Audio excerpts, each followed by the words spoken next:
Michael, lovely to see you. And you. Thank you so much for stopping to have a bit of a chat about my birthday, which we'll come on to. You know, I've interviewed you and got to know you over the years in many different guises, the Pride of Britain or for work, and of course on the pitch with Soccer Aid. Well, I didn't realise that you were very close to sort of going down the route of a footballer, though. When I was very young. Yes. I mean, I hit my peak when I was about 12, to be honest. I mean, that's not a joke. I really did. I mean, if someone had come along when I was about 8, 9, which I guess is, you know, happens now. That's when it does, yeah.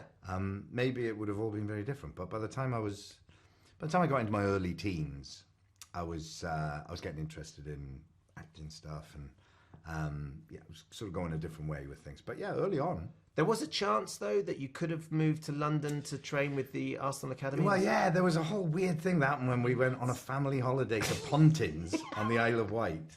And this other family were on holiday there, a guy with his son and a friend of his son's. And I was playing football, you know, like you do on holiday. And this guy sort of took a bit of an interest and ended up, unbeknownst to me, arranging a match between a local team and a team from Pontins. And turns out he was a scout for Arsenal. He was Tony Adams' father. No. His son was Tony Adams, who was there. And then he came up to my dad afterwards and said, you know, we'd be interested in having Michael come to London. And I didn't know. I heard my mum and dad talk about this with their friends when we came back from the holiday. I overheard it, and of course it was the most exciting thing. Of course. But at the same time, I was like, what? They said no? But, you know, I wasn't going to go and live in London when I was 12, and my parents couldn't come. Crikey is the idea, though, from Pontins to Highbury. I mean, that's quite a journey, isn't it? Isn't it just? It wasn't to be the world of sport, but the world of acting was that calling that was always there as well. As you said, you sort of started finding your sort of the mojo towards that and being drawn towards that. Well, and a pathway, I suppose. I mean, I was very lucky, and I've become more and more aware of how fortunate I was as I've got older. But there was an actual pathway. I started doing school plays, and then there was a local youth theatre. Again, unbeknownst to me, an amazing youth theatre, possibly one of the greatest in the country, so therefore maybe the world, but I didn't know that. I got into this youth theatre and we started doing stuff, and then, you know, eventually went to drama school, and so there was a pathway there for me, and it was all very well supported and funded and stuff. So that was the main reason, really. Was there ever any doubt? Was there ever any doubt that it would happen and you would get there? Not really. Not because I was overconfident. I just didn't think about it in those terms. I mean, here's another thing that was really important as well. Coming from a town that I come from, Port Talbot, old steel town, you know, in South Wales, working class. But we had Richard Burton and Anthony Hopkins who came from there. So I never thought twice that it wouldn't be possible. There was heritage. Because they were already people out there from where I came from doing what I wanted to do. Yeah. And that shows the importance of representation, of seeing people doing what you'd want to do, and how important that is, really. It's 30 odd years now, though, you've been doing it. Yes, yeah. I left drama school when I was 21, so 34 years 34 years. Yeah. I mean, that's a lifetime in many ways, but I'm sure it's gone by in a flash. It seemed a lot longer for the people watching me. It's gone very quickly for me. Not true. I wonder how that landscape's changed and how you've changed with regards to your approach to it all now. Yeah. Well, from the very subjective point of view, you know, a bit of me still thinks of myself as the youngest person in the company, you know, when you join the theatre company. And then, you know, it gets marked by the first time you get offered a part who's a dad. And then, you know, obviously there are other markers. Now I'm playing people who die from natural causes. If I die in something, I want it to be a tragedy. I don't want it to be, well, he had a good innings. Yeah. That's how you know things have changed. He'll be missed, but it was his time. But it was, you know, he had a good innings. You've become very synonymous with playing characters that we know. You know, the Chris Tarrants, the sort of the Brian Cloughs, the Prince Andrews. With that, I'd imagine comes a lot more. Is it more intense, having to do something that people already have an opinion of, and they have an idea of how they're going to sound? Yeah, it's sort of the things that make it very scary also make it sort of exciting as well. So it is quite frightening having that extra layer of knowing that the audience are already very familiar with this person. It's one thing if you're doing something and you're playing a fictional character and nobody knows who it is, so they're not kind of going, no, that's not what he's like, But with a real person, that's what's happening. But at the same time, that becomes a kind of an extra tool that you've got to use, because then you can surprise people. What people's expectations are because they're sort of your expectations as well. And then you can kind of play around with that and surprise people and reveal something that maybe people aren't aware of. So it's both terrifying. Yeah. Because I mean, people assume that I was the kind of kid growing up who did impersonations of teachers. I could never do impersonations. I was not that kid. I discovered it, I suppose, that I could do something like that through my daughter, Lily. So when she was very little, and she would ask, for me to tell stories about the characters she'd seen in films, Disney films or whatever. And of course, she was, at that point, completely non-judgmental. Yeah. And I would just do the voices, and slowly over time, I was like, oh, that does sound like that person. So I knew if I focused on someone, I could do that. There came a time when Lily said, don't do the voices. It's just embarrassing. She was suddenly very judgmental. Yeah. Not in a bad way, but, just embarrassing. But yeah, so if I focus on a person for a long, really concentrated period of time, then I can do it. But it's not like I just do impersonations. Do you think, as your experience as an actor, though, and as you've sort of gained that experience over the years, you are better equipped to be able to deliver a performance of someone like Prince Andrew or someone like Brian Clough? I think definitely, yeah. I've got at least the confidence of knowing that I've done it before. Although every single time I've played a real person, I hit a kind of a wall about a couple of weeks before we start, and I'm like, no, this is the one people are just not going to accept me. Absolutely, they're going to just laugh at me. It's going to be ridiculous. This has gone terribly wrong and my career's over. And I feel like that every single time. But at least I've got a process. I know that if I've done the same sort of process as I've done before, I've got a fighting chance. Yeah. It's fascinating that even with your experience, your vast success as well, that I don't doubt for a minute you never take that sort of thing for granted because you love that process. There's still doubt. There's still questions about. I think there has to be. Yeah. I mean, I think a lot of the things that when I was starting off, and I'm sure this is true, just life generally, but when I was younger, the things that that I thought were signs of failure in some way. So doubt, being, having doubt or taking risks and them not working. So things that you would see as failures. More and more as I get older, I realize that's the bedrock of what you do. If you don't try things and they go wrong, how can you learn? You're not honing what you're doing, and you have to have doubt, I think, because that's what makes you vigilant and makes you rigorous and disciplined and all those kinds of qualities. So I've come to really value that. What I might have considered failure in the past, I now consider to be just absolutely what you need. It's necessary. I think there's a big shift, wasn't there, for you, Michael? Sort of around 49. So as you were approaching your 50s, you moved back home. Yeah. Was that a reaction to where you were in life at that point, and you're thinking, because I've got this big 50th birthday coming up, which I'm very much looking forward to. I'm not scared by the number. It's not the age, but it feels like an important moment that needs to be marked somehow. So I'm trying to gain some wisdom and some ideas from people, from friends and peers and colleagues and people I look up to. Was that a moment for you that sort of meant there needs to be a shift now in where we are as a family and what we're doing in life? Well, I was thinking, knowing that, you're coming up to your 50th, and I was just thinking about, what happened around my 50th? I remember very much thinking, I should mark it. I must do something. And then that pressure became unbearable. Trying to think of what do you do to, one thing? So I realized, I'm not going to do one thing. I'll just, over the year of that 50th year, I'll try and make sure I do a few things to kind of celebrate or whatever. And then, as John Lennon said, life is what happens when you're making other plans. And life thought, I think the universe went, no, you are going to mark it, yeah, but not in the way you think. So it was a massive time of change for me, huge. And I had been planning to, so I'd lived in America for about 15 years, my daughter Lily had grown up there. She had got to the point where she was, going off into her own life. So I didn't have to be there anymore. So I knew there was a change coming, and I'd always knew that I would come back to Britain. But I'd never thought it never occurred to me that I would come back to Wales, back to where I had grown up. I mean, if I thought about it, I assumed I would come back to London, I guess, or whatever. So I knew that was sort of coming. But, and maybe this is because I was around 50. It wasn't conscious, but, maybe instinctively, like a homing pigeon or something, that I was kind of going, well, this is a significant moment. I need to think about where I'm going in my life and all that. But it wasn't conscious.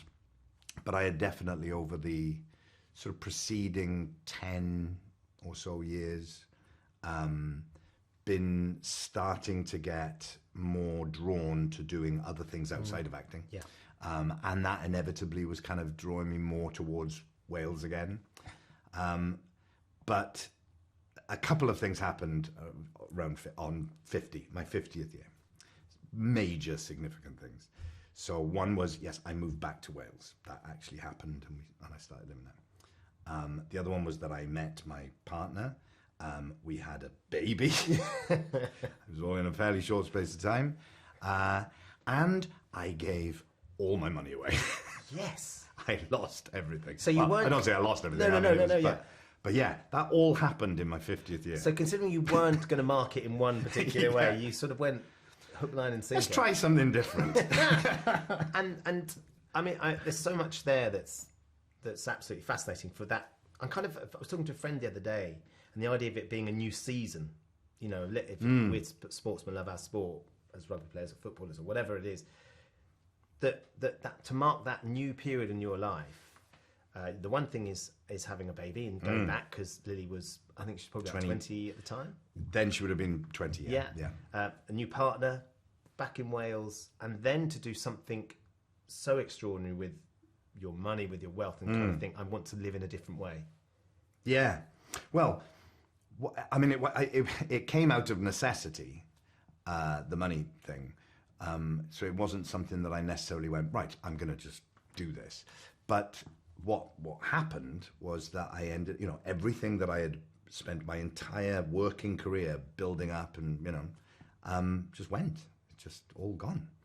And as terrifying and as stressful as that was, it was sort of liberating, weirdly. I mean, in retrospect, it didn't feel like that at the time. Sure. It felt horrific at the time.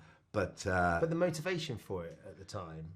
Yeah, well, I had been part of trying to bring something called the Homeless World Cup to Wales. I'd been involved in street football, which was setting up football training essentially for people who excluded in whatever way, whether it's through experienced homelessness in some way, men and women, and it was providing structure, providing a time where you don't have to deal with that. You can just come and play football. You meet other people, and you can get services to people. So it was a sort of brilliant organisation. And then I found out through that there was a homeless World Cup that happened every year. And so I went to Oslo one year with the Welsh teams and saw it happening. And I just thought, we should do this in Wales. And so then I became part of making that happen. And then, to cut a very long story short, with about 8 weeks left to go before it was going to happen in Cardiff, we discovered there was no money. All the money had gone. Or in fact, there was no money. It's a very long story. Yeah, okay. But suffice to say, we needed to find a lot of money very quickly. And the danger was, of course, that everybody, because there was a lot of partners, organisations who had part of making this happen, and of course they were all like, well, we can't be a part of this anymore. So there was a lot of very vulnerable people all over the world imminently coming to Cardiff to have what I believed was a potentially transformative experience. That's why I wanted to get involved in this. And so I had to kind of decide, well, do I try and make this work in some way, or do I walk away? Like, understandably, other people wanted to walk away, and all the advice was to walk away. And I just thought, I can't do that. It was a real kind of pivotal moment for me, and I just thought, I can't do it. So I did everything I could to convince everyone to stay on board and to keep things going. So the very first thing I did was put everything I had just in my bank account to create sort of some cash flow and to pay for things that had already happened. And then I had to try and convince people that I could guarantee money coming down the line as well. So then so the house I had just been moving out of in Los Angeles that I hadn't sold yet, I had to put up. And then the house I'd bought in Wales to come and live in now, I had to put up as well. So I put all my assets, all my cash flow in to kind of keep people on board, which they did. And then I had to go asking people for money. I mean, literally going and asking people for money.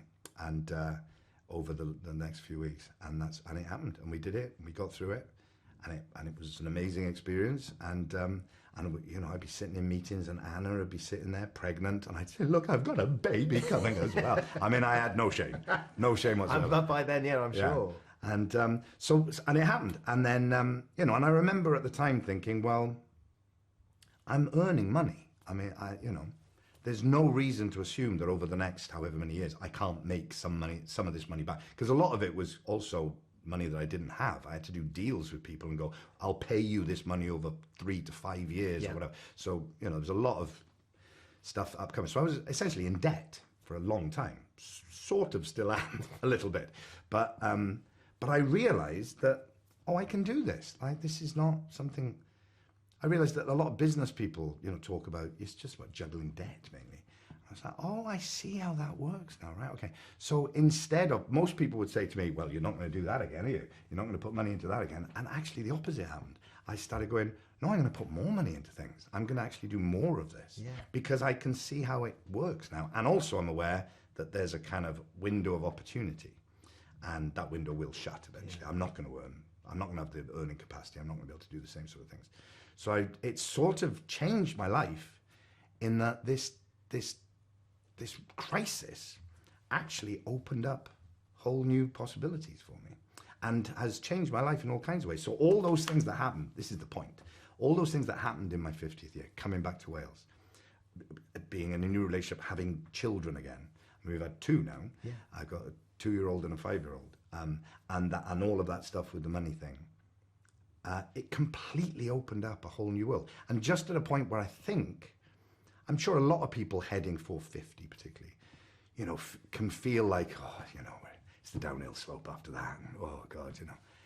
Actually, it was the best thing that could have happened to me because it made a whole new world of possibilities open up. It was like being, you know, without being too over dramatic, it was like sort of being born again in certain ways. You know? So my advice would be, if you want to have any advice, I do, absolutely. Is be open to what, you know, the universe might be bringing you, and things come in surprising ways. And even though a lot in your psyche will be saying, oh, we're moving into a different chapter now, and for all the positive advice that people give, actually, you know, it's time to put your slippers on. You know. Actually, it's a possibility to have a whole new kind of world open up to you. It's fascinating to hear that big shift because, of course, from a very young age, we're told there's certain things you want to earn some money, you want to get a house, you want to get on the property ladder, you want to look after your family, you want to leave something for your family, and then to suddenly be through your choice, but because, you know, there was a desire, a need for something you want to achieve, you just relieved yourself of all of that. I can understand how that would feel liberating, terrifying, and liberating. Yes, but I think at a time when part of me, I think, in the period of time leading up to that, so in the years leading up to that, I don't just mean like months, but the years leading up to that, part of me, I suppose, if I'd thought about it, if someone had said, what do you want to be doing in your 50s? I suppose I'd probably have thought, well, I want to be enjoying the fruits of everything, you know, and you know, just sort of being able to do things when I'm not working, do things that I just enjoy and that, you know, relax and just enjoy the benefits, blah, blah, blah, blah, blah. And actually, obviously, you know, it was the complete reverse. I suddenly have no free time because I've got kids again. And rather than, you know, being able to buy this and that and whatever, you know, I'm having to sort of be really careful with money, but it's sort of making me think about things in a completely different way. Do you think this is quite hard to gauge, but do you think you're happier? Oh, undoubtedly. This is undoubtedly the happiest period of my life. Undoubtedly, without any second thoughts at all. It has given me being able to be around my children and see that, you know, when Lily was younger, I was working a lot, I was away a lot, I was an actor who was trying to, you know, establish myself and all those kind of things, and I really regret that.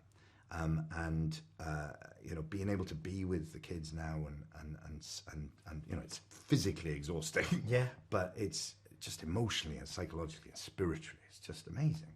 And to feel like I am doing things now, you know, I'm trying to, it's sort of a cliche, but I'm trying to be the change I want to see in the world, you know, rather than just moaning about things and shouting about it and saying it was wrong. I'm like trying to do something about it in my own small way. I mean, the support of the community. I think you're described as a non-for-profit actor now, so what you earn, you're able to support your family, but you can support projects back home and look after. I read somewhere that you'd recently paid off a lot of personal debt of a lot of people in South Wales as well. That sort of philanthropy and altruism is extraordinary in this day and age now. It's a real... Has your ambition changed, Michael? Is your ambition that you sort of inspire that in other people, or is your ambition... I suppose in a way, and it comes back to the Pride of Britain Awards as well. You know, we sort of say this, don't we, every year. I find myself saying it every year, that every day we get regular updates on what is terrible in the world. I mean, regularly. Every few hours it's coming in, you know, and now with social media, you know. Yeah. And what's wonderful about the Pride of Britain Awards is that you have this just influx of what amazing things people are doing. And not just being brave and courageous, which is amazing, but, you know, people turning darkness into light. I mean, that's what always strikes me, is the people who are doing extraordinary things, have gone through some often terrible experience, or are going through it, you know, really difficult stuff, but they're turning that into something positive. And we don't hear enough of that, you know, I think. So it gives us kind of warped sense of what's going on in the world and who we are and what we're capable of. And I think more and more it's important to me to just keep doing things that, as much as possible, that you can do this as well. And, you know, my sort of credo now is sort of, you know, you do what you can to help who you can with what you've got. So it doesn't matter how much or little you've got, but, you know, we can all do something. It's about engaging, I think. That's part of what I find most frustrating about modern life, is when I feel like there's nothing I can do about it. It's terrible, and there's nothing I can do. And that kind of turns in on you. But once you actually get engaged with things, no matter how small it is, you know, it's transformative, I think. And it does send a positive message, but it's about me. It's selfish in a way, you know. It's about, I want to feel like I'm doing something, and that the world can be a wonderful place. So one last question for you. Really loved talking to you. I really appreciate your time, Michael. Thank you so much for sharing some thoughts. But I wonder what you might say to younger Michael, who's about to embark on his teens or early 20s with his life and his career and hopes and dreams ahead of him, just in terms of what you might say to get him through those years. I mean, I suppose the thing is, I would say, don't listen to me. Do you know what I mean? The single most important thing I think that I have learned is, like, your path is your path. And the more you try and kind of judge what you should do on your journey by what other people are doing, the more lost you get, weirdly, you know. It's like the map is in there. Yeah. And it's about listening to that. Not everyone's going to have advice. And most people's advice is about what's worked for them or what's not worked for them.